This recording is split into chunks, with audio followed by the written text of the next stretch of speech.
empower, and engage in the Watertown community and local government.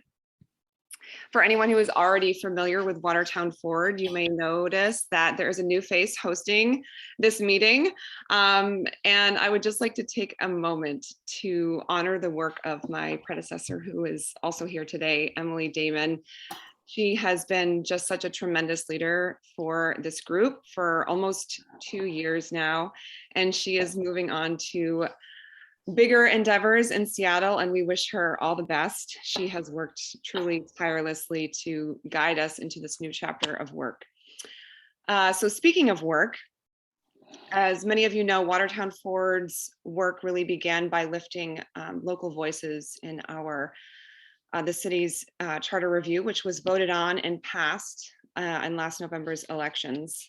After which time we took a very long coffee break, and we had an opportunity to really reflect and to celebrate some of the work that we did in the community and to really refocus our efforts.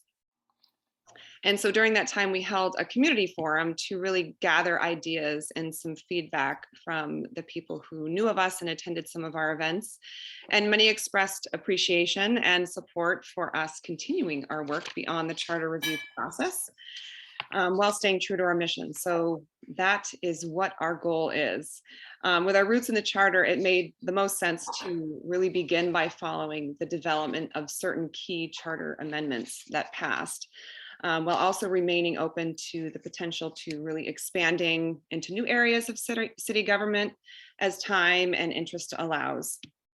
So we've developed a 6-month plan as of now for beginning our work in this new territory, which includes offering periodic city chats on various topics, ongoing communication through our normal channels, our website and our emails, and our Facebook group. And also we are offering a new interactive charter tracker dashboard that will lay out the basics of Watertown's progress on implementing changes to the city charter. So that has not been released yet. We are still working on that. It's something that we're really proud of, and we hope to share with you all very soon. So stay tuned and stay connected so that you can be aware when that does come out. One of the ways to do that is by joining our mailing list if you're not already on that. I'll have Marcy just maybe pop in the chat our email address. You can be added to our MailChimp group following our website and following our Facebook page. Okay, so diving right into today's agenda, we have a packed agenda that we're very excited about. So I want to dive right into that. But just to give you a little bit of a background, one of the proposals that was sent to council during the charter review was a request to establish a human rights commission here in Watertown. Many residents have worked on establishing an HRC in Watertown for several years. And this year, the city council voted in favor of putting it on the ballot, and then the voters approved it.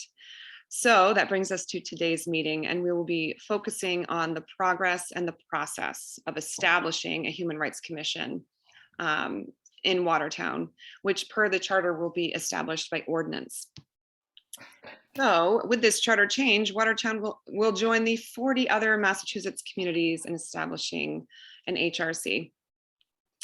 So we'll be giving you a brief background. We'll be talking about how Watertown came to include the Human Rights Commission in the city charter and discuss the process for creating the Human Rights Commission by city ordinance. You may hear us say HRC just to save our breath. That is the Human Rights Commission. So you're going to hear that throughout today's discussion. And we will be joined today by resident Xin Peng and city councilors Caroline Bays and John Gannon to share some of their expertise in these areas and engage in some discussion and some Q&A a little bit later on. So we're really grateful to have them here with us today. Just some basics before we get started. I think by now all of us are fairly familiar with Zoom, but we'll be following basic Zoom etiquette. Raise your hand to be recognized. Everyone here, if you go to the bottom of your screen and you click reactions, there's a little bar that says raise hand, and that's how you use that feature. Please mute yourself if you're not speaking. The chat function is open to all and can be used for comments and for questions, and we will have a chat monitor available to address any of these. And we'll also be linking relevant documents and articles throughout the meeting in the chat, so feel free to save that. You can also private message anybody who is here today.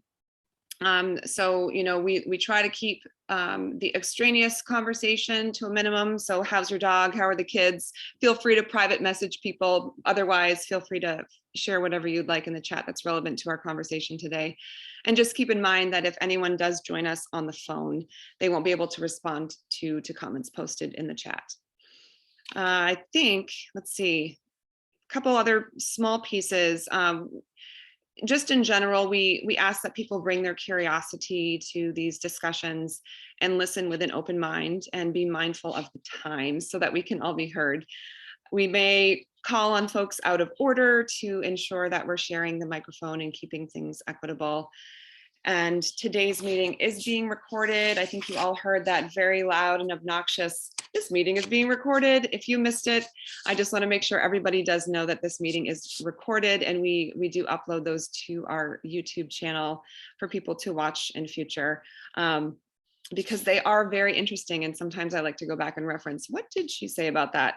So stay tuned for that being on our channel. And just know that individual views shared in today's meeting don't necessarily reflect the views of Watertown Forward as a whole, because our group, we are comprised of residents and we all have our thoughts and views as well. And I think that's all the housekeeping that I have, unless anyone else has anything to add on the design committee, on our design team. Otherwise, I will kick it off to Tia, the very capable hands of Tia Tilson, to start us off with the bulk of the meeting. Awesome. Thanks, Janice. It's great to see everybody. Some familiar faces here, some new faces. It's wonderful to convene again. My name is Tia Tilson, a longtime Watertown resident. I had the honor of working with Watertown Forward's very talented design and facilitation team to help facilitate the charter chats during the charter review process.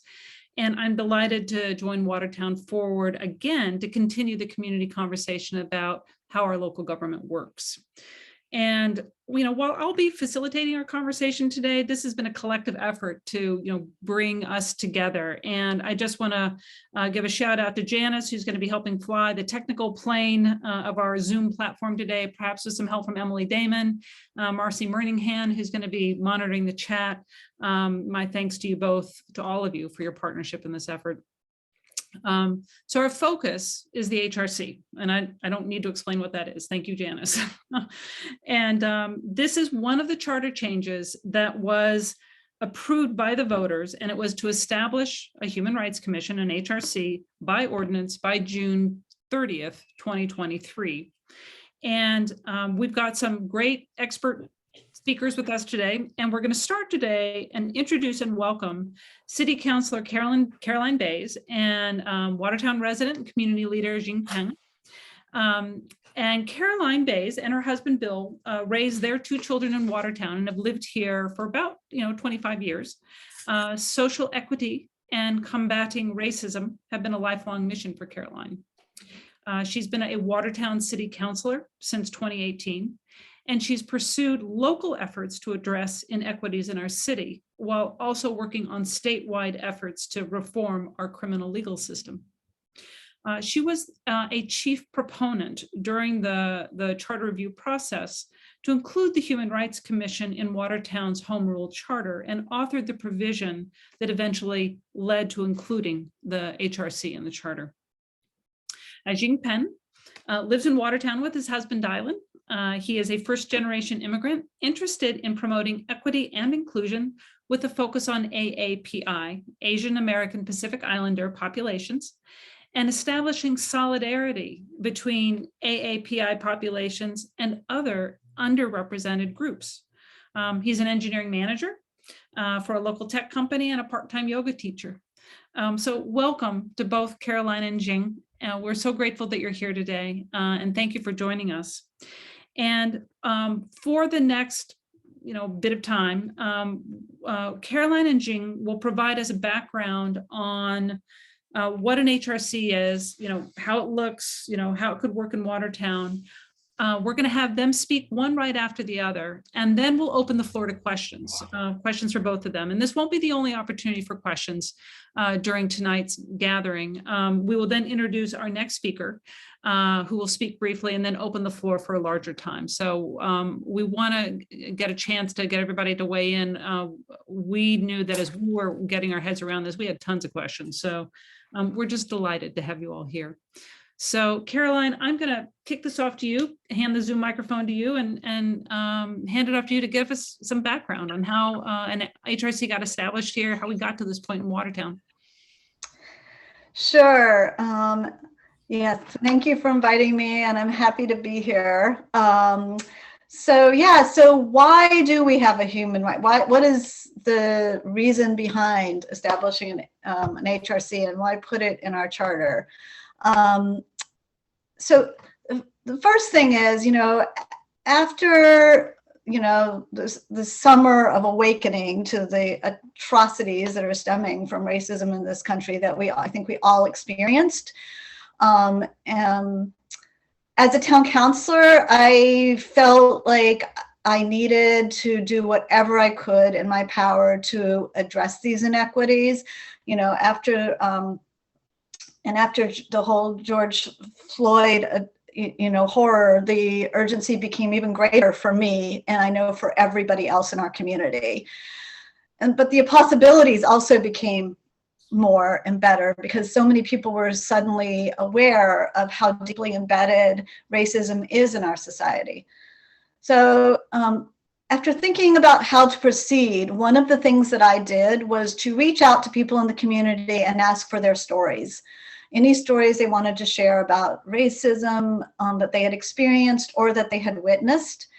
And not only did I hear quite a number of stories, but so to this day, I'm still being contacted by people with stories. The most recent one was only 2 weeks ago. So I learned quite a lot in listening to these stories. For instance, one of the things I learned was that most people, when they have these experiences, they never contact anybody in town and they never talk to the authorities. The other thing that I learned was that many people really want to remain anonymous. They don't want to come forward and reveal who they are because they're worried about retribution and worried about the consequences.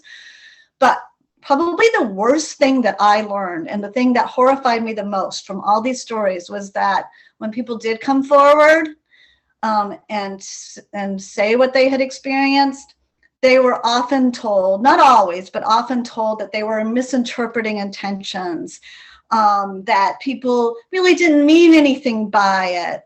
In other words, they were gaslighted, so they were gaslighted by the very people who had done this, in the very institutions that had done this to them, which was adding abuse to abuse. It just was. So I was pretty horrified by these stories. And what it really told me was that our city is not doing well in dealing with these issues, and that we cannot rely on existing organizations and governmental agencies to address the racism that people are experiencing in our city.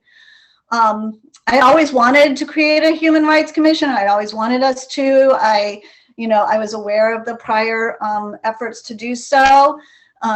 So when Bevan and her organization approached me and asked if I would want to champion it and on the Charter Review Commission, I was delighted to do that because I really felt like we had a desperate need to establish a Human Rights Commission in our town. So what is a Human Rights Commission? Human Rights Commissions differ and they're actually widely different in various different cities, but basically in general, what they do is they have a mission to increase awareness about discrimination, do a lot of information and educational outreach about DEI issues. They try to foster a sense of inclusion and respect for all residents in town.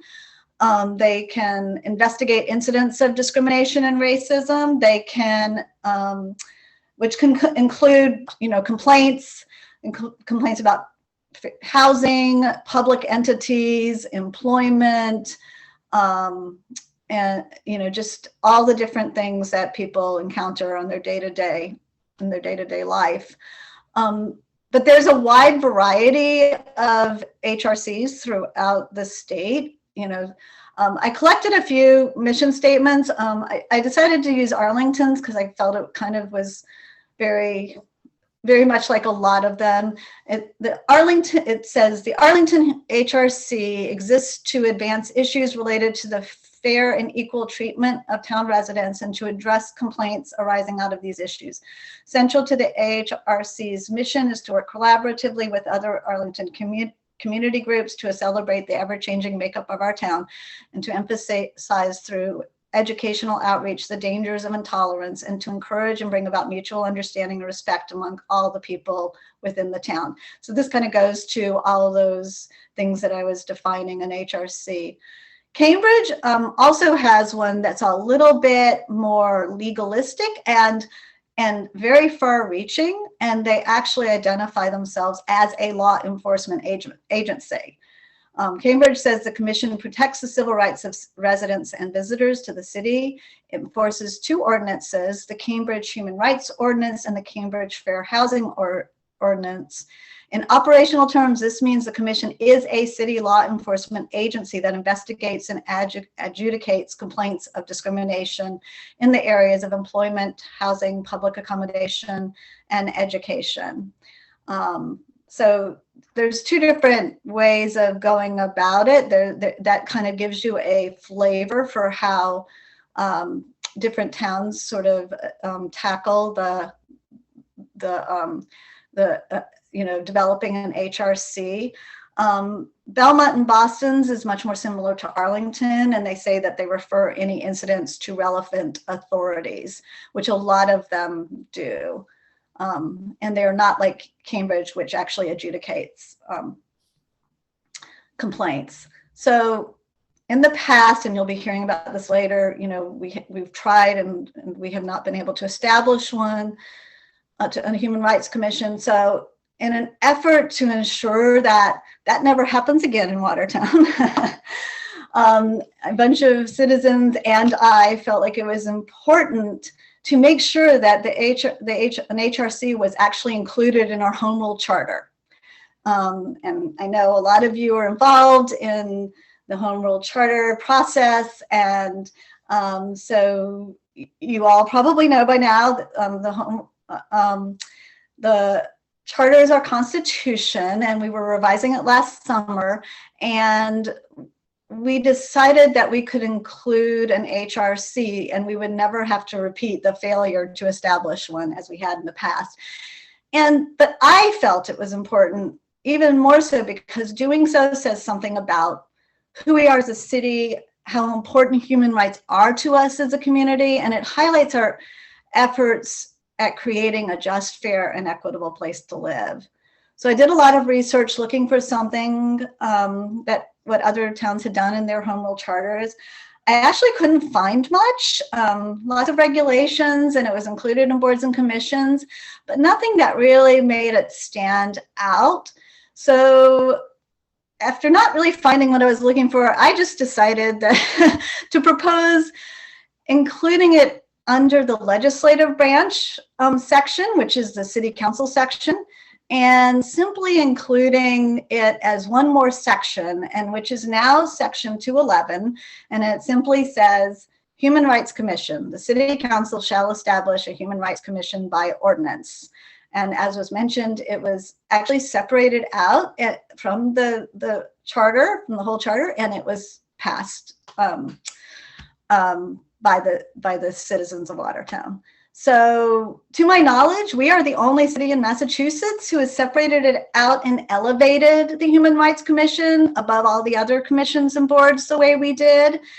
And while I kind of expected it to be a much more controversial amendment when I proposed it than it ended up being. And despite a few misgivings by the Collins Center about where I chose to put it, it ended up passing unanimously.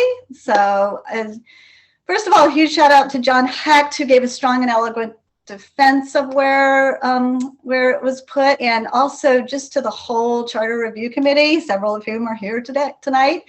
I just want to say thank you so much to you for seeing the importance of including it in the charter, because when we included this in our charter, we are acknowledging that the issues of human rights are so fundamental to every member of our community that this needs to be included in our charter, not only as a separate section from the other commissions and committees, but that it is an important responsibility of the City Council that all of our citizens' rights are honored and respected. So thank you to the CRC. Thank you to all who supported adding this to our charter. And thank you to Watertown Forward for all you did in promoting all the citizen awareness of the Charter Review Committee. Thank you. Thank you, Caroline. That was awesome. And I learned some stuff in the background in terms of kind of how we got to where we are. Jean, I'd like to turn the Zoom mic over to you to build on Caroline's comments and tell us, what you and the HRC resident working group are working on, and how do you take the baton now and move it forward? Sure. So got some slides that you want to tee up. Is that right? Yeah, that'll be great. Thanks. That'd be great. Yeah, so hi everyone, my name is Xin. As Tia was introducing, I'm first generation immigrant. I actually moved to this country about 8 years ago. And just like various of microaggression since I moved to here, which is I always kept it to myself because my culture my parents is always like, keep it to yourself, don't make a big fuss about things. But the first big racism incident was actually occurred to me that was actually in Watertown when I was on my way to work. So and even that time I was holding everything to myself because you want to be obedient, you don't want to make trouble in a country you're new to. But after the Atlanta shooting in 2021, that I organized a rally in Watertown Square, which fortunately, a lot of people showed up and supported me, and people started introducing themselves to me and kind of showed me that I'm not alone. And that turns out to be opening a bigger jar of worms. And so many people just approached to me, all the stories Caroline was sharing that I personally experienced or heard from all different people. And I was just literally panicking. I was like, what can I do? How can I help? And then Felicia, she introduced me to Bevan and introduced me to this work of a working group of people who are trying to establish HRC in Watertown. So that's when my involvement with this group started. Can you go to the next slide, please? So that bunch of numbers that I'd like to show you. First of all, this group has been growing. We have about 18 people now, which with us still actively outreaching to those underrepresented groups to make sure more diverse group of people getting involved. So hopefully this number will keep growing. And the second number I like to share is 2000. It's something that when I was working in this group, I learned that the first attempt of establishing HRC in Watertown was actually 2000, 22 years ago. It did not success due to not enough needed local support, but thankfully there's a lot of good grassroots work was established and started, and a lot of them actually contributed to the third number, June 29, 2021, the pass of HRC in Watertown charter review process. And the last number I'd like to share with you, as Tia was mentioning, the 2023, June 3rd, that by that time we would like to establish one in Watertown. Next slide, please. So what do we do? So this group of people actually have been meeting monthly since 2021, April. And we try to learn from others' experiences by outreaching to people who have been or who were involved with HRCs establishment, not in just Watertown, but also could be in other towns, and network with them, and also attend MA HRC meetings.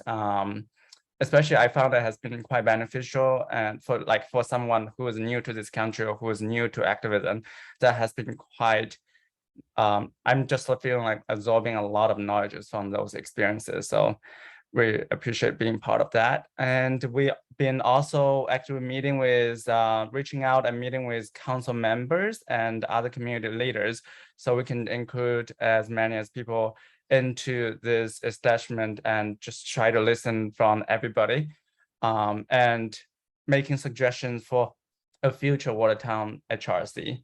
Next slide, please. So what do we envision HRC does in Watertown? First of all, we'd like HRC to promote positive, respectful, collaborative relationships among all groups and individuals in Watertown. And we want HRC to offer educational programs and campaigns to increase awareness of and sensitivity to human and civil rights issues, and including increasing public awareness of individual rights and options if rights are violated.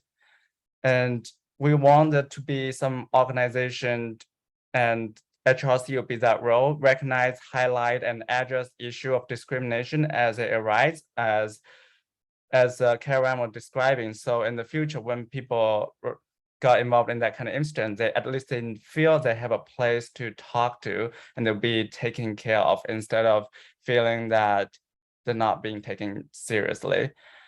And we also want HRC receive and respond to complaints by persons who believe that their human rights or civil rights have been violated, and or provide information, referral, and follow-up to people who come forward with complaints. And we are also hoping that HRC maintain an ongoing network and mechanism for town leaders to keep being engaged with and be informed about harassment, bias, and discrimination that may be occurring in Watertown. And then lastly, we want HRC to perform data gathering, research, and analysis to understand human rights issues in Watertown. So we have all those numbers backing up to show us if Watertown is actually progressing or backwarding. And next slide, please. So what we have discussed so far, so it's been a long year, we discussed actually a lot of stuff. We talked about the purpose of HRC, which I also did not include in the slide. We also talked about the purpose of HRC working group. We discussed about the definition of human rights based on the definition given by the United Nations. We learned from other HRCs and other community leaders. We discussed about the membership structure of the Human Rights Commission in Watertown, and the educational and networking functions of the HRC.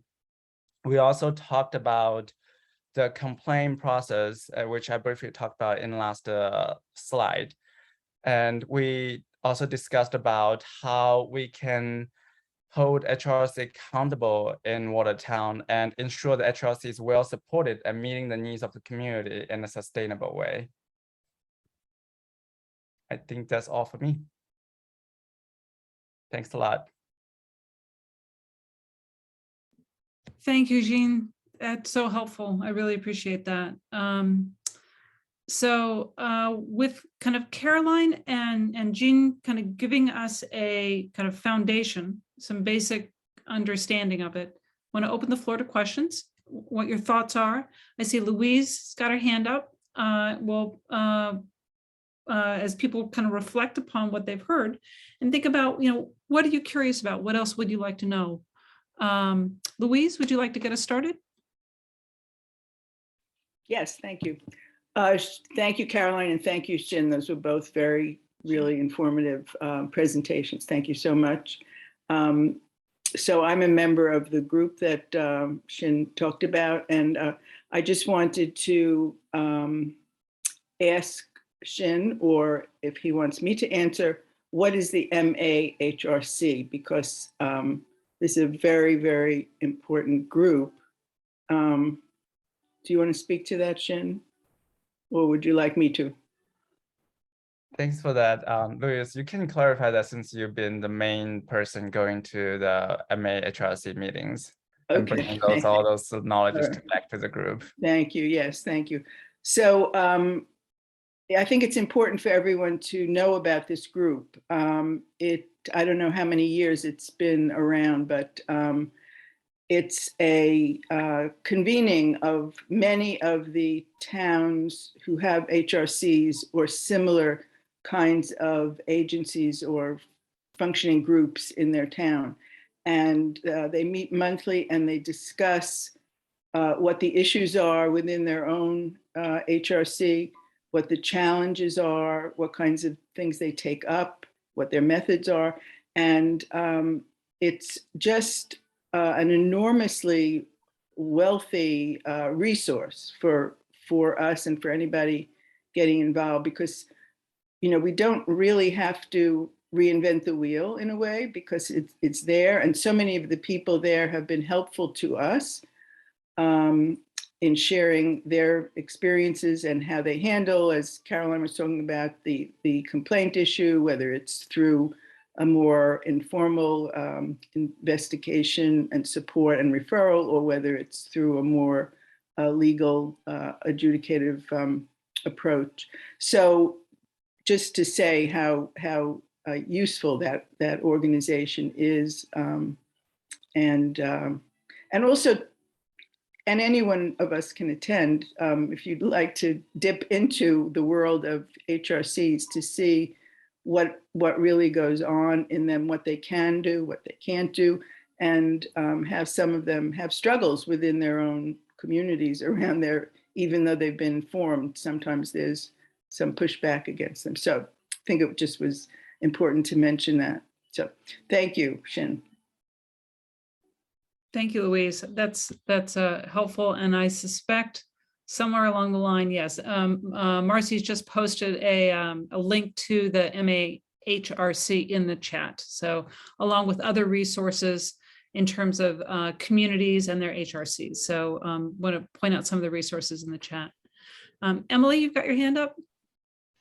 Yeah, thanks, Tia. Thanks, Caroline and Shen, for that great overview. I had a clarifying question around, Caroline, you mentioned that Cambridge's HRC can investigate, but some HRCs do not.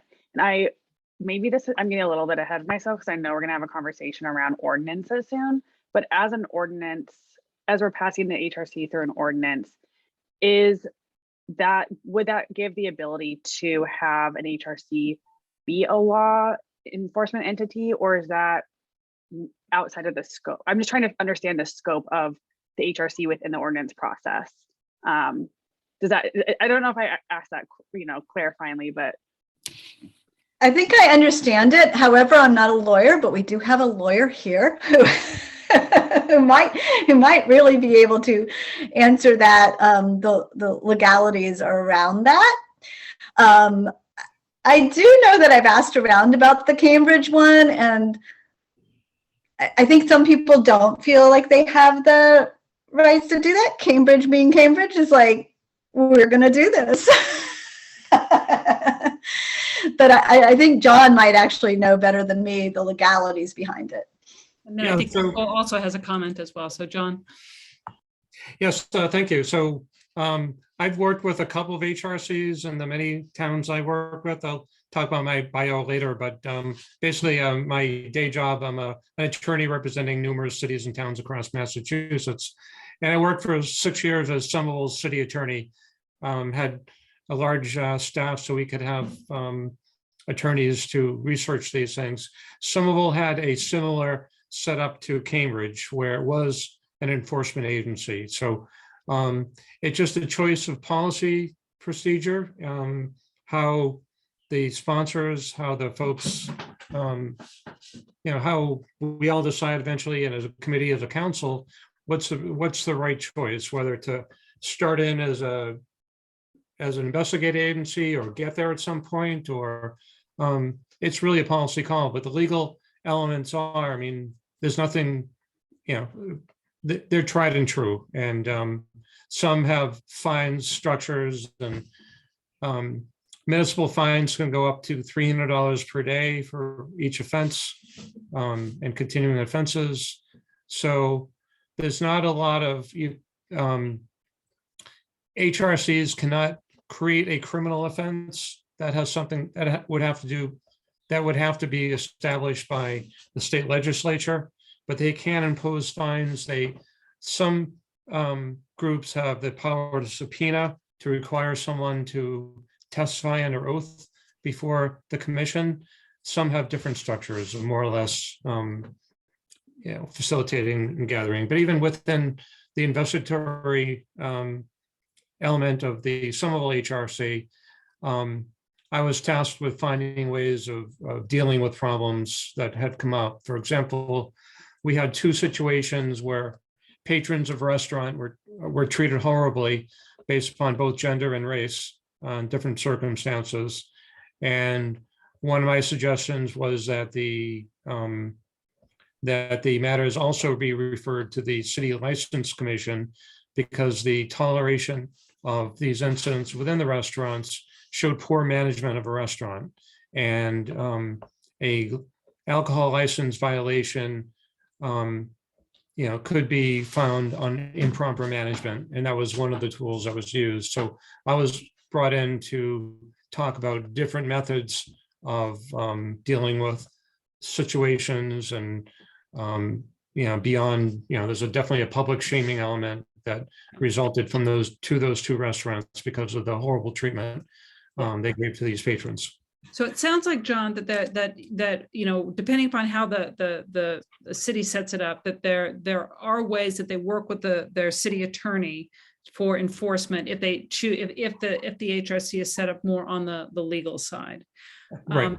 And so what I'm going to let you do is expand upon that in kind of the latter part of tonight's discussion, so we can get to some of the other questions. I've got Nicole and then Larry. Nicole, you're on mute. Thank you. Just quick clarifying. So one quick clarifying question. So the fact that we're setting it up by ordinance as opposed to any other method is unrelated, if I'm hearing you correctly, John, to the powers and duties that the HRC it gets vested in the HRC. Those are 2 separate things. We just happen to be doing it via path B, not path A, correct? If I may, yes. So the ordinance would be the only way to set it up. I thought we were the first. I thought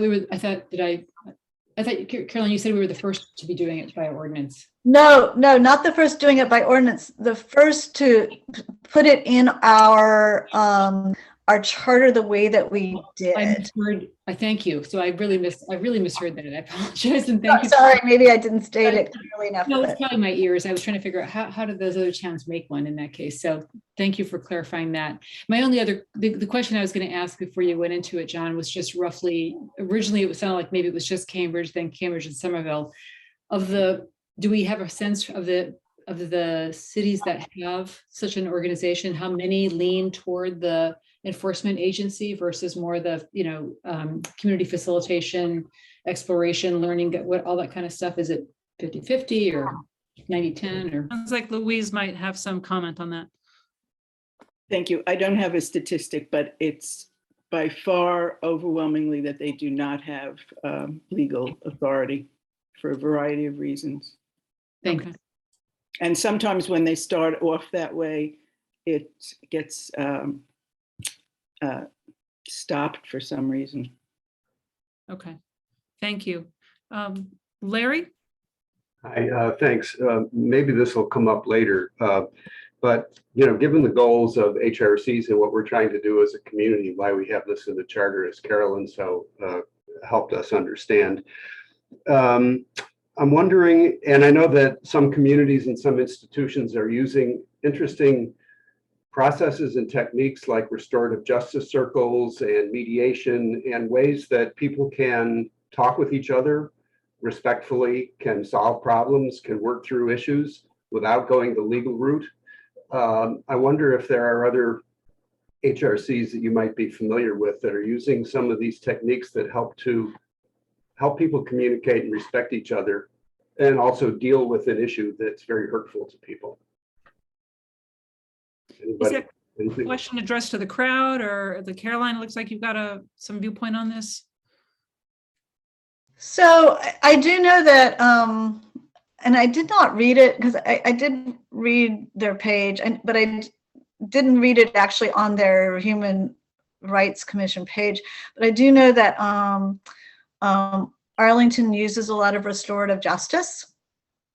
And they tried to get people to engage in restorative justice process when things come up. So I don't know about the other towns, but I do know that Arlington does that. I'd just like to put in a plug for us looking seriously at one of those ways for people to deal with some of these issues.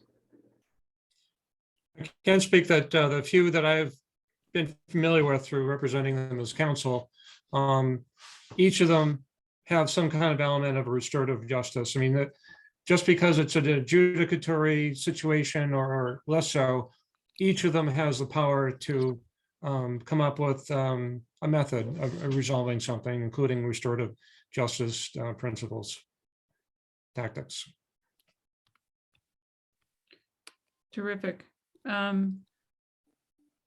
Any other comments or questions for this, for our, for Xin and for Caroline in terms of kind of where we are with, our early discussions on the HRC for Watertown? Okay.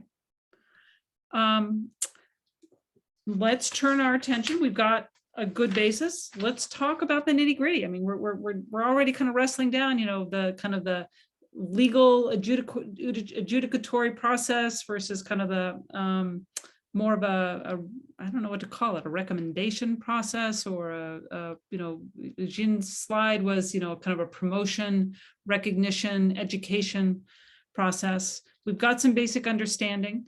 We know that Watertown's HRC is to be established by our ordinance by June 30th, 2023.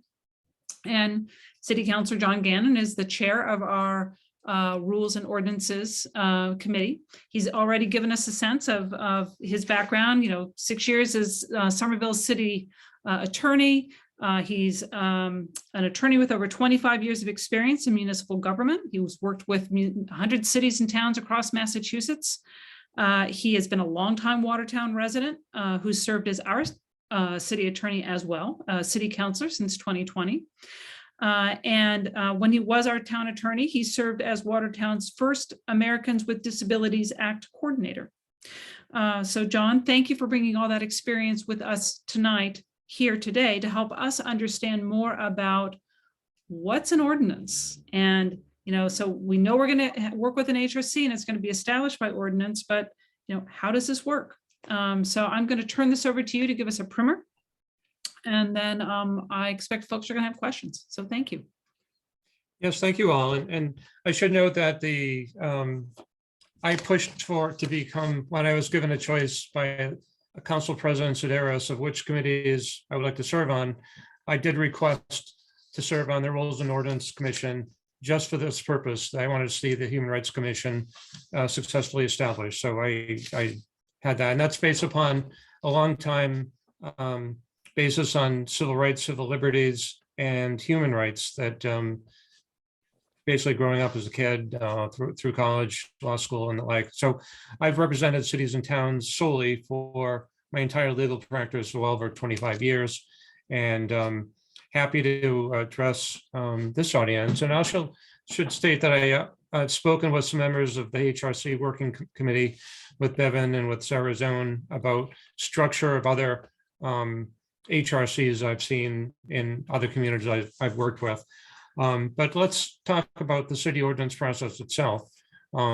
Briefly responding, providing more insight to Nicole Gardner's question. So the equivalent state and federal governments have constitutions, they have laws, and they have administrative regulations by various agencies. So the equivalent of Watertown, our charter is our constitution, our ordinances are our laws, and we also have rules and regulations promulgated by some of the local boards. So that in a nutshell is what why Human Rights Commission should be by ordinance, and it was given, as Caroline stated, it was given extra imprimatur by being codified, required by charter, which is that higher level body of the laws governing Watertown. So should note terminology. Cities have ordinances, towns have bylaws. It's just a nomenclature. I don't know where it came from, but that's just, so human rights bylaws, human rights ordinance, human rights bylaws apply only to towns, human rights ordinance apply to city HRCs, for example. So that's the process on starting, why we need an ordinance. So the process of proposing and establishing, Marcy Merningham has put together a nice slide. Maybe we can go to that slide. And so what's involved in passing a local ordinance? So start with the furthest left slide. Somebody has a great idea, whether it's a counselor, whether it's a member of the public, it doesn't matter. So the resident has that great idea for an ordinance that would be appropriate. They may have found an ordinance or bylaw from another community that they thought would be appropriate for Watertown. So it goes from great idea to talking to a counselor, and whether the idea is fully fleshed out as a body of, an ordinance, it doesn't matter. The idea can be discussed with a counselor, who in turn would seek the essentially the imprimatur from the city council president to propose the ordinance for consideration by the full city council. And once the idea is engaged, once some draft is put together, that idea can be then referred to by the city council. The city council votes to refer a matter to the appropriate subject matter committee, whether it be in rules and ordinances or other issues like public safety, deals with certain issues. We have the climate action plan was referred to the climate and energy committee. So once it gets referred to the appropriate subject matter committee, the chairman of that committee, whether it's me as rules and ordinance chair, convenes and works with the other members of that committee to schedule a meeting. And at that meeting, there could be more. The pros and cons are usually discussed about a certain action. It's good idea for proponents to come in with all the energy of presenting the idea. This is the first stage at which the public meeting is held. So in the HRC example, there's been some great behind the scenes work and a lot of study and a lot of ideas, a lot of comparison compared to cities and towns. This is that opportunity to put it in motion. So at that point, there may be one hearing. We have a piece of paper that looks like it'd be great. I'll give an analogy of the amendment to the snow shoveling ordinance that the council has been working on, still in process of.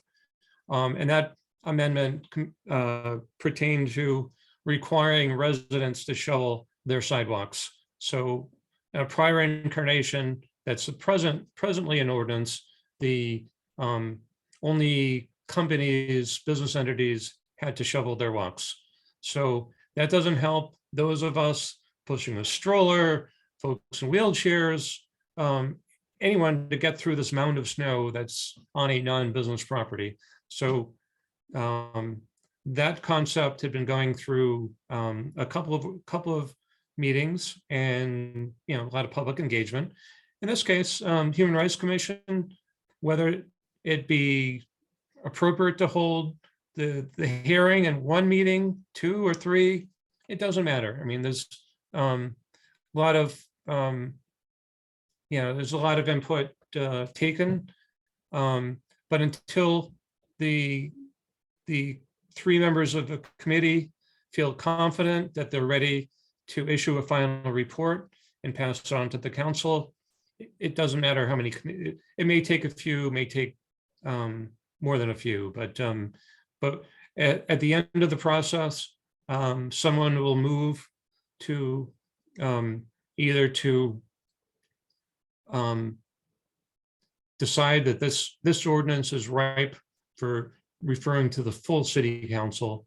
And at that point, there'll be a vote by the 3 members of the committee to pass the recommendation on to the full city council.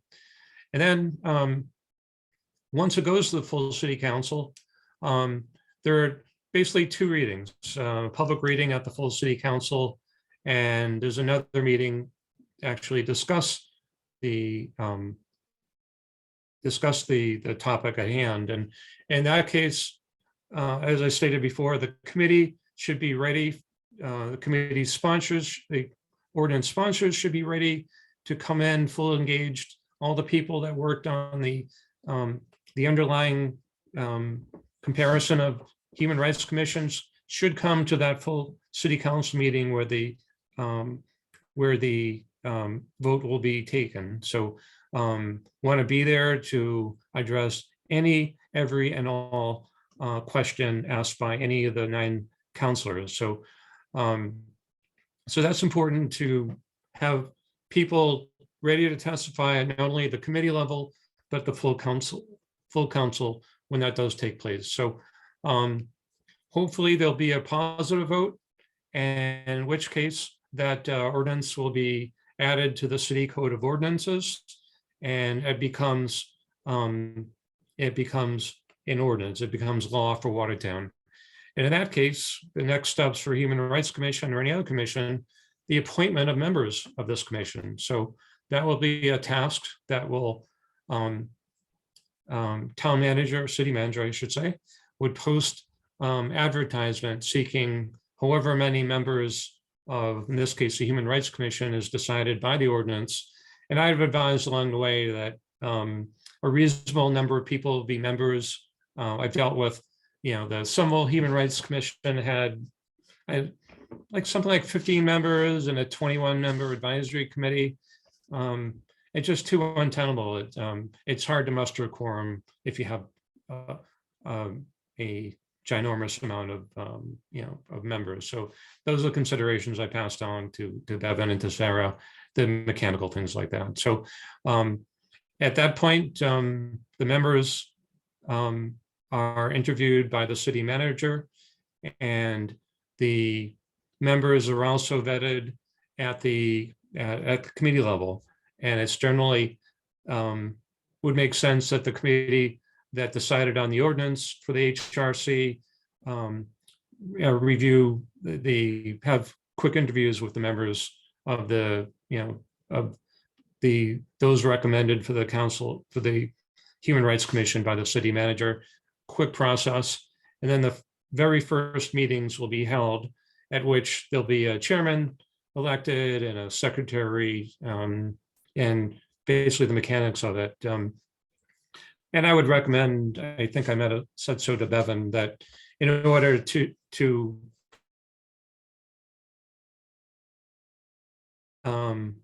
losing, from, let's see, you want to have continued continuity. So it'd be good to have the first members, some members appointed for 1 year, some appointed for 2 years, some appointed for 3 years.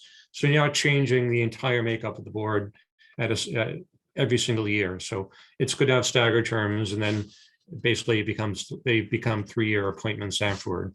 So, and then once the first meetings are convened, then the magic starts. So, and that's when they'll be implementing essentially what was discussed by the ordinance through the Human Rights Commission ordinance. And as said before, I've worked with human rights commissions and other communities and advised them and provided methods, enforcement and resolution methods. I have also advised that there be a staff member from the town assigned to the Human Rights Commission to facilitate meetings and to handle all the other duties of being staff to the commission, so the commission can focus on its work. So I'll leave that for now and welcome any questions. That's great, John. Thank you so much. Very helpful to see the graphic laid out in terms of how this moves through our legislative process. Jean, I think you've got our first question, so take it away. Sure. Thanks, John. It was quite informative to see that graph and explain step by step the whole process. You might find this is a difficult question. As a first generation immigrant, me, myself, and other fellow first generation immigrants I've talked to or contact, sometimes we kind of frustrated about the process, how lengthy, how long it takes in this country.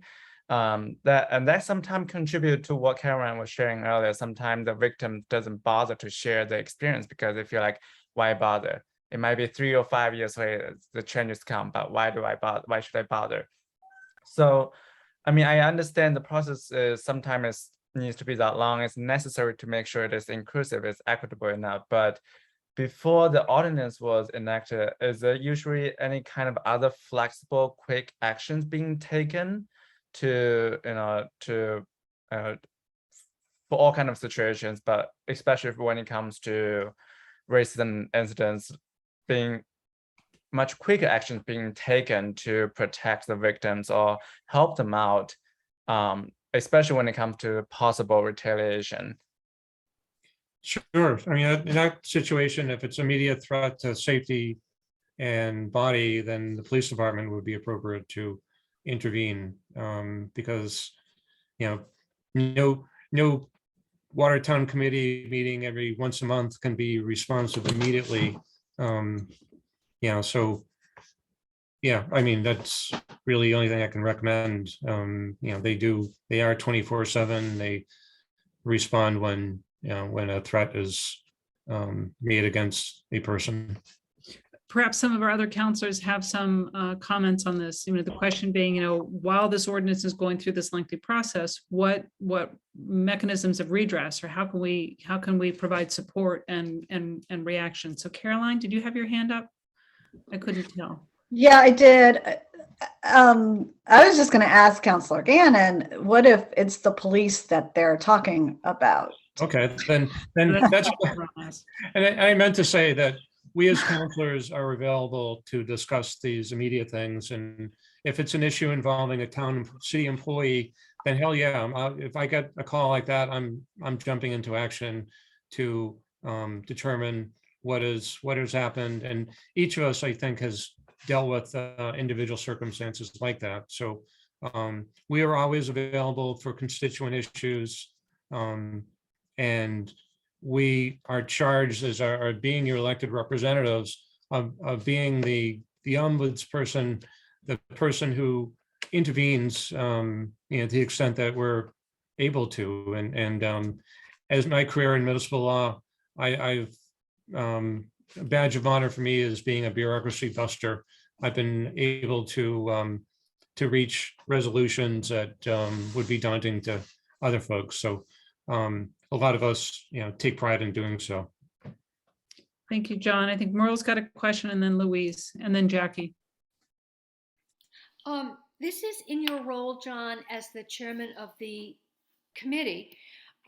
Would you be willing to structure your hearings like the community interviews for the city manager, where citizens got to ask questions and have interaction, rather than the standard Watertown hearings where people just come to the podium, say their thing, and then leave, and there's no sense of whether they've been heard or listened to? Maybe I'm not following the analogy to the city manager process. What? Well, in most public hearings, you just go up to the microphone, you say something, and then they call on the next person. Sure. In the city manager interviews, you went up to the podium, you asked a question, and the candidate answered it, and maybe you had some back and forth. I would prefer that in the committee meetings to a standard public hearing. Is that clear? Oh, I mean, yeah, I mean, except we're not interviewing candidates, you know, but we're taking testimony to figure out what is the best Human Rights Commission. So, yeah, I mean, I would keep as chair, I would keep a flexible process going where everyone has the voice to articulate what they think is a appropriate idea for. And to get an answer from the committee members. Yep. Oh, the extent, a lot of it's policy call, like do I, John, feel that we should have a 21 member board or a 9-member board? Maybe I'm hoping that the working committee can come up with, what y'all think is a good formula for the right balance of numbers of committee, things like that. So. You mean Jin's committee? I'm sorry? Which committee? I'm talking about the working group. Yeah, The working group, okay. Yeah, right. Great. So, yeah, I spoke to members of the working group, and they're, I guess, without knowing some members to hear what you guys are already talking about. I mean, I've given input on structural questions, but yeah, and to the extent that the working group doesn't have a common recommendation, we'll have to decide that by committee. So, and that those questions, the testimony will be very open-ended. We'll be taking any kind of testimony to get to a common goal of establishing the best Human Rights Commission for Watertown. Great, thank you, John. Yeah. Louise, and then Jackie, and I saw Caroline, you had your hand up. So this isn't a question, but just to add in terms of other resources for situations of discrimination, with the police particularly, there's now supposedly going to be the state post commission where complaints can be brought, but how that will be worked out is not clear. There's also the Mass Commission Against Discrimination, which unfortunately, I heard recently on the radio that there's such a backlog there that they're not working very effectively anymore at this point. I also just did want to say, and this is my own opinion, and I don't want to be a party pooper, but from my knowledge of the existing groups that we've had some contact with,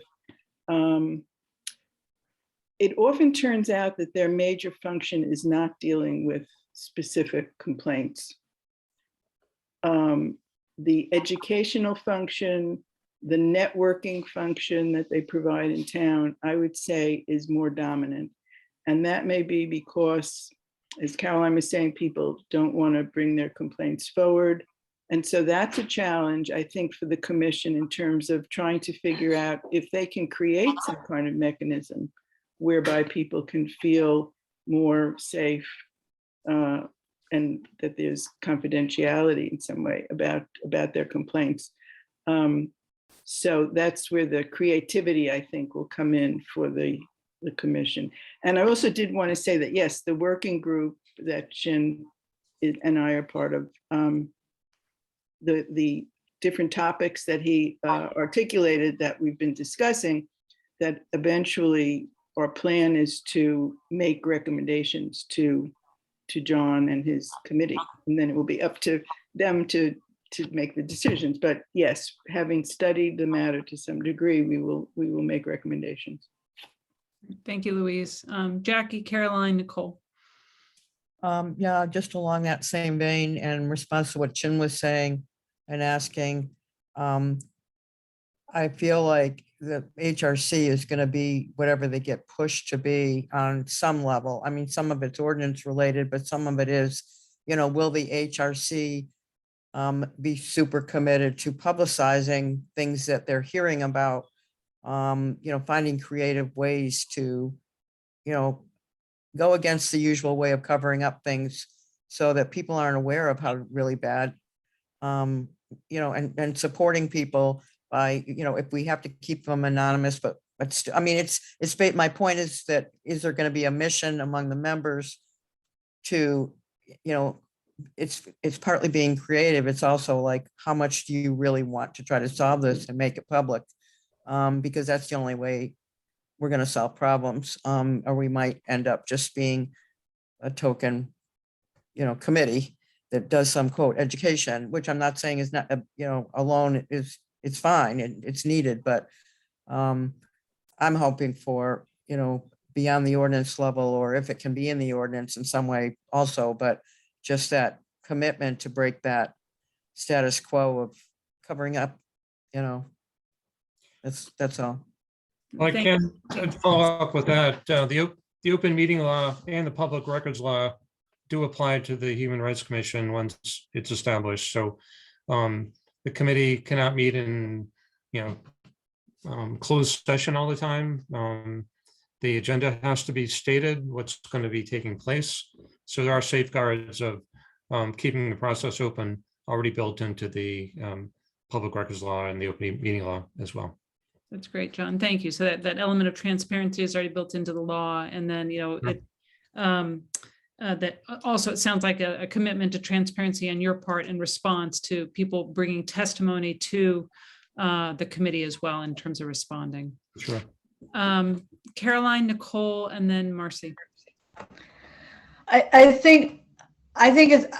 hoping that we're going to have more of a Human Rights Commission that is going to have the ability to have a full public process and allow people to voice their complaints. However, having said that, as I said in my thing, a lot of people wish to remain anonymous.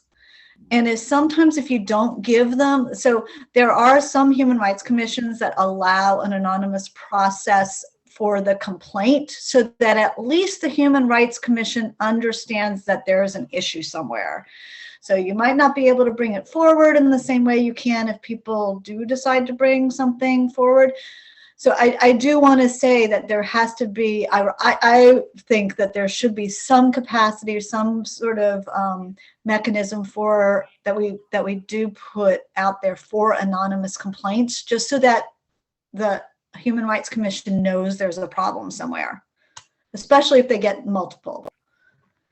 And I can jump in on that question. So experience I've held with other human rights commissions is that folks may wish to be anonymous, but individual members of the Human Rights Commission would help the person who wished to remain anonymous, follow through on, complaints, say with the Post Commission, or, filing a complaint with MCAD or the Federal Equal Employment Opportunities Act Commission, depending on the situation. So, but the extent anonymity, that essentially the city's attorney will have to provide guidance on these types of things and how the extent to which anonymous complaints can be the subject of public meetings. But that's for another day. But they will be involved in the process, and I will request that the city's attorney be present during the discussion of the Human Rights Commission. Great, thank you, John. Since we're talking about matters of public and anonymous, I do want to pick up a question that I'd missed in the chat. It was a follow-up to Merle's question back a bit. Is the working group public? And if not, when will the opportunity for the public to have some back and forth discussion? I think the working group is a resident volunteer group. It's a public volunteer group. And Jen, I'll let you speak to that and describe it. And I think it's open, correct? You're nodding yes. It's open. Available.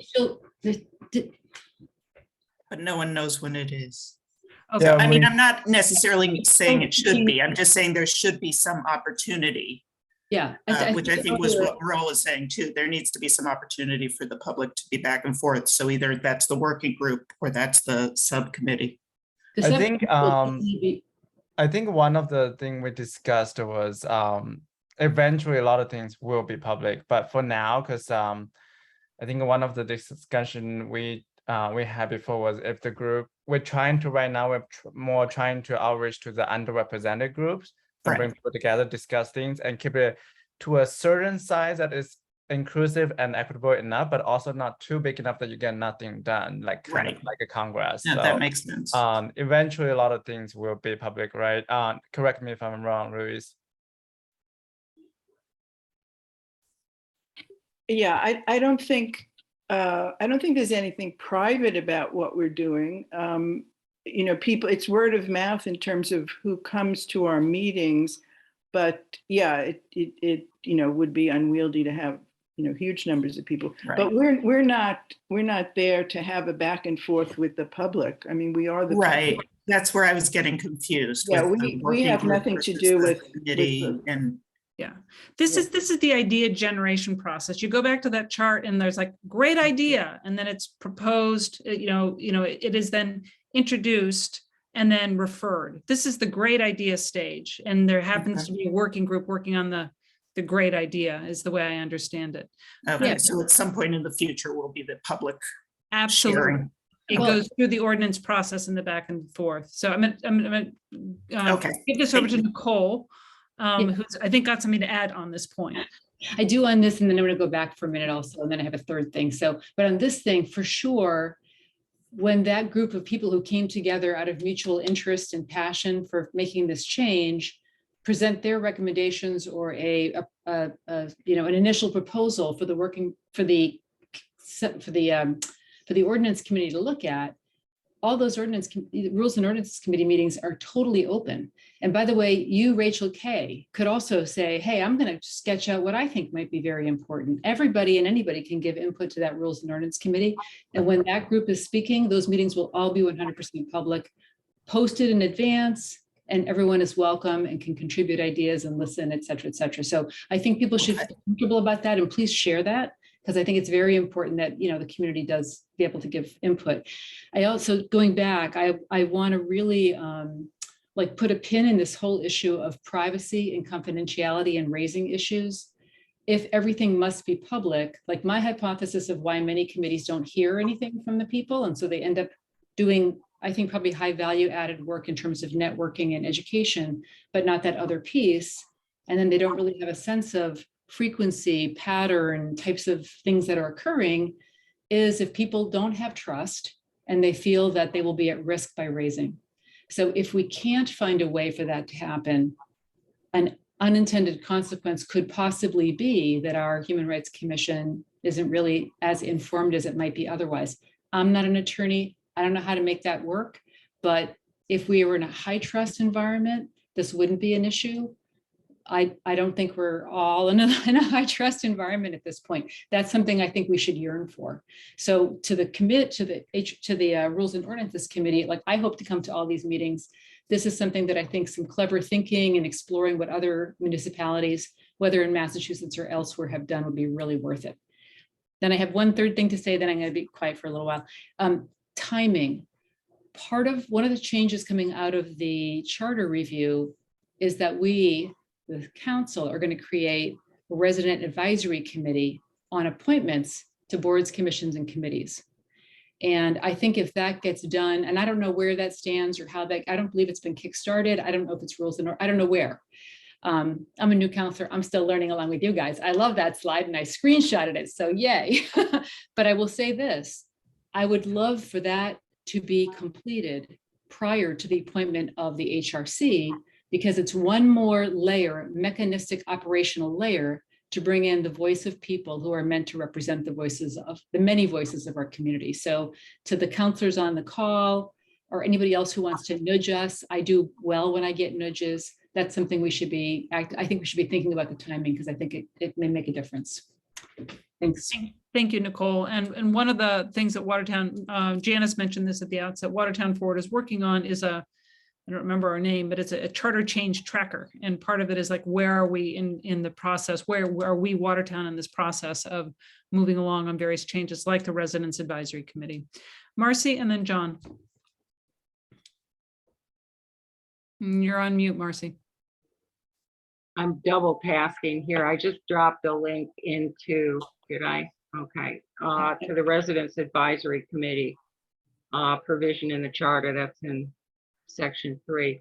I have sort of two points. One is referring to the opportunity for collaborative learning here. I think, John, I think what the ordinance hearings, and I think Rachel was picking up on this, and this is something that the pandemic has yielded. It seems to me that the public hearings, that however you structure them, you can kind of do that like you want, could be designed in a way with maybe, I'm a big fan of Watertown Community Conversations, and I'm going to look at Larry Raskin right now and say, you guys should hire him to help you with those things.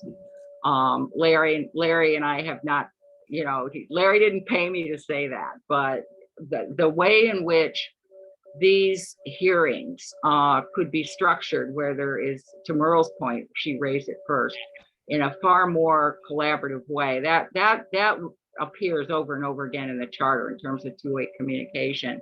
But I think it's also an opportunity for those hearings to not become hearings, but become opportunities for collaborative learning and co-creation.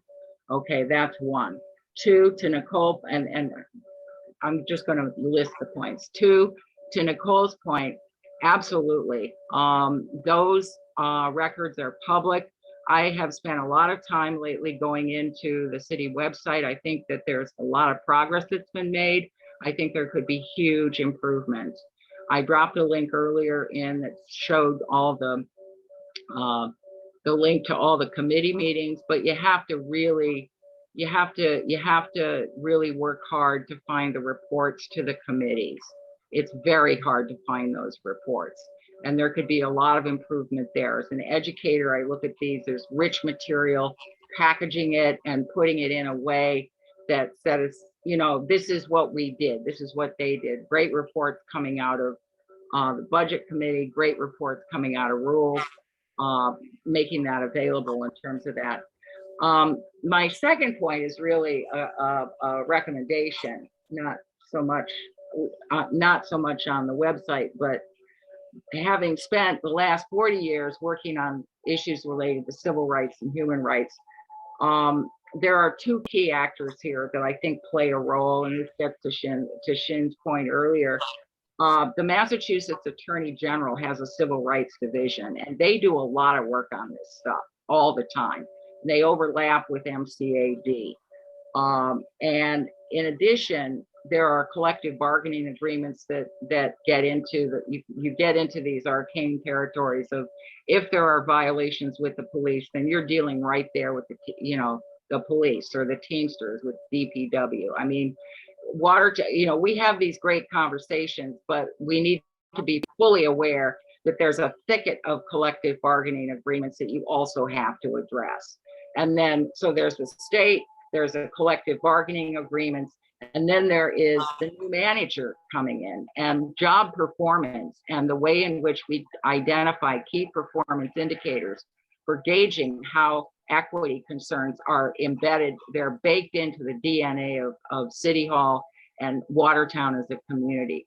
I think affords a unique opportunity in a non-litigious way to begin to get in front of this rather than react all the time to complaints. Martha, to make sure we've got everybody else to give a chance, is there a final point you want to make?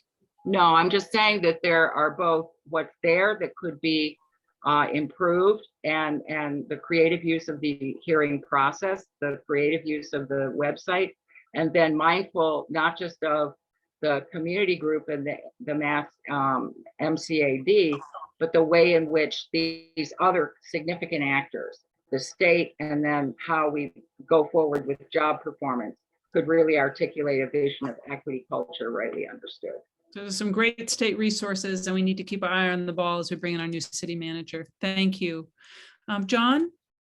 Yes, thank you. And good points, Marcy, and following up with Shin's initial question. The Mass Attorney General's Office Civil Rights Division, they go in with injunctions, and they are immediate. They provide immediate relief, in my experience working with folks that who felt violations of human rights, civil rights, and the like, and sexual harassment.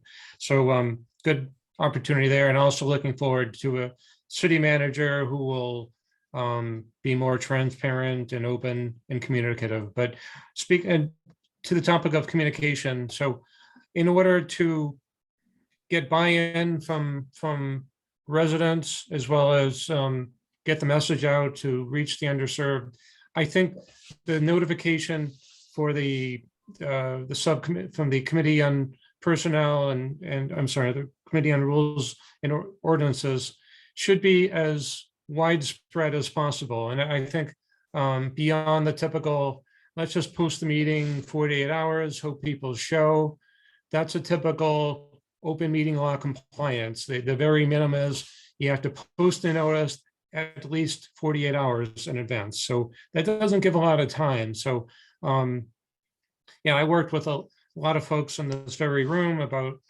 getting the charter, getting communication out there with regard to the charter process. I organized a townwide literature drop. A lot of folks were on that drop, and I appreciate it. But we need to have real solid notification about this Rules and Ordinance Committee, because the detractors were going to say, well, nobody knew about it. How do we, we didn't have buy-in. We also want to reach the underserved. If they, in however way we can be creative, I think having as many voices as possible would give the commission a strong body of authority from the get-go, and that it was wide open and available for any person to comment. That's great, John. Thank you. So making sure that we get the word out about the meetings, there is some public structure around that, but I think also activists and involved parties can also help with that. I think we've got time for our final two questions, which is Merle and Louise. Thank you. Complaints. This is not a question, it's a recommendation. I think that the HRC needs to be authorized to take action. There has been a culture where one says, oh, the city manager's in charge of that, or the superintendent has to do that, and I can't go anywhere. If I talk to my elected representative, city councilors say, no, that's up to the city manager, or and then it drops. I think having the Human Rights Commission to have more authority to actually interact and maybe take action to redress. Okay, so a recommendation for a more active HRC. Thank you, Merle. Louise, for our final question of the night. It's not a question, a recommendation also, that people be very aware of what happened 22 years ago. And although we hope that our town has changed and that certain elements or speakers are no longer attending these forums, there was in fact a video made of the meeting that at which the HRC was presented, and it seems to have gone missing. But there's other materials that'd be worth the city councilors looking at, just to be aware of what kinds of things may come up from the public. I'll try to help with finding some of that for you if you want it. Thank Yeah, you. it sounds like there's some great resources out there, and then making them available to educate our counselors could be helpful. Okay, I want to, we've got Jane, you want to have a quick question before we wrap up? Did I see your hand go up? Yeah, just I guess a comment is that as part of the committee, it feels like this is just a wonderful opportunity with many positions open and things happening in our government for us to bring human and civil rights embedded in all of our government as we hire and as we, put people in place. And that it just becomes a real primary part of what Watertown is about. Thank you. Kind of embedding it in our DNA. Right. That's important. Thank you very much. Thank you to all of our speakers tonight, Xin, Caroline, John.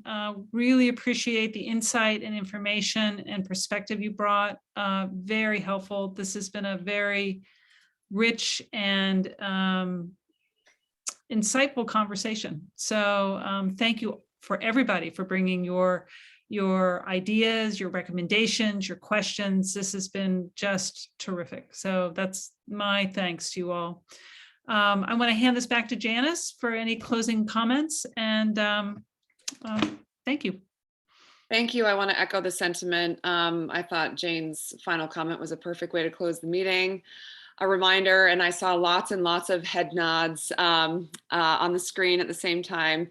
So again, thanking all of our speakers and also all of our attendees. Obviously, we can't do this without people attending our meetings, our forums, our city chats. So I just want to take a moment to acknowledge many of you here today have been to many of our meetings, and we always appreciate you coming and sharing your thoughts. Even if you're a silent participator, it just creates a lot of energy around some of the work that we're doing, and by extension, the work that our city is doing. And there's a lot to be excited about and curious about as we move into the next 5 years, into the next charter review. So with that said, And bring a buddy next time. and bring a friend, bring a friend. I wish I could hand out, candy is usually an incentive at meetings. But maybe we can do something incentivizing next time, to be determined. So I just wanted to say it, and in the spirit of attending and being engaged, which is certainly a part of our mission, we are at the beginning stages of new territory for us at Watertown Forward. And we would really love to see you return to our meetings and return to watching our spaces again, and encouraging others who may not have heard of us to join you. I think probably most of the people on this call tonight are on our list, but if you're not, this is just a reminder of how to get in touch with us or follow the work that we're doing, and volunteer with us if this is something that is interesting to you. We have a lot of different opportunities for people to get involved. Some opportunities are very quick and discreet, and others are, more require a little bit more time. Even if you have an hour, or if you have 10 hours, we welcome anybody who has the time to volunteer with us. And we thank you all for attending today, and our speakers. This is really just the beginning of a conversation. Obviously, these topics are huge and they are complicated. And I think, honestly, from what I've read and heard so far, there is opportunity for interpretation, even amongst our city councilors, on how these things work. So it's really important that we have a lot of these types of discussions so that we can get a better understanding and be empowered as residents to get involved. That said, I think we have done our job here today. Please feel free to put anything in the chat if you have any suggestions or questions that we weren't able to address during this call, and stay tuned for future and exciting events and materials coming your way. Chief among them, our dashboard tracker, which we may change the name of because I'm having a hard time articulating this. As a speech pathologist, I am ashamed, but I will work on it. And thank you again for coming. Please enjoy the remainder of your Sunday evening, and I will leave you with this. Thank you. Thank you so much. Thank you. What would you think if I sang